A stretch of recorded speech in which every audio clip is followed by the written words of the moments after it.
بالاخره کندهار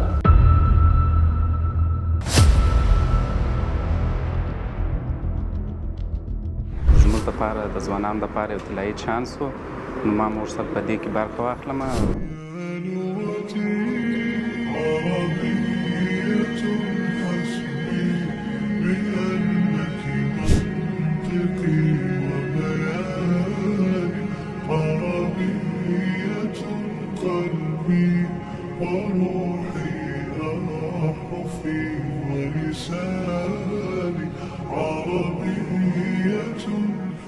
بالاخره کندهار ډېری دوستانو پوښتنې کولې چې ستاسو د سکالرشپونو موضوع ډېره اوږده شوه. اساسي دلیل د دا و چې موږ غوښتل دا پروسه پوره شفافه واوسي، ځکه په کابل کې تقریبا د 1000 شاوخوا، په ننګرهار کې د 800 شاوخوا او نن هم په کندهار کې د 300 شاوخوا ځوانانو څخه موږ ازموینه اخلو. نو کافي اندازه پارچې دي د دوی بار بار چک کول دي او دا چې دا پروسه ډیره شفافه ترسره شي او موږ وکولی شو چې په رښتینې معنا مستحق او وړ ځوانان انتخاب کړو.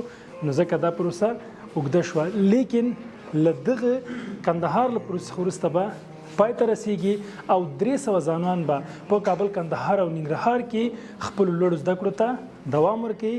لکه څنګه چې تاسو خبر یاستئ، انشاءالله چې قمر بنسټ به هڅه دا کوي چې دغه پروسه پای ته ونه رسیږي، په نورو سیمسټرونو کې نور سکالرشپونه اعلان کړي، نور اعلان کړي، دا 300 تعداد 1500 سي، 1000 سي او له دې څخه هم پورته لاړ سي، تر څو موږ وکولی شو په افغانستان کې په بنیادي توګه په علمي او زده کړیز ډګر کې کار وکړو.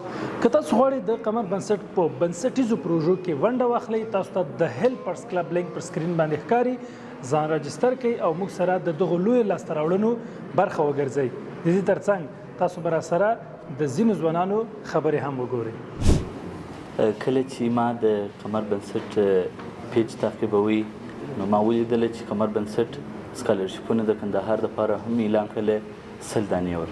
نو بیا زه ډېر خوشحاله شوم چې زموږ لپاره یو چا یو داسې زمینه مساعده کړله چې موږ وکولی شو چې یو زده کړې ترلاسه کړو.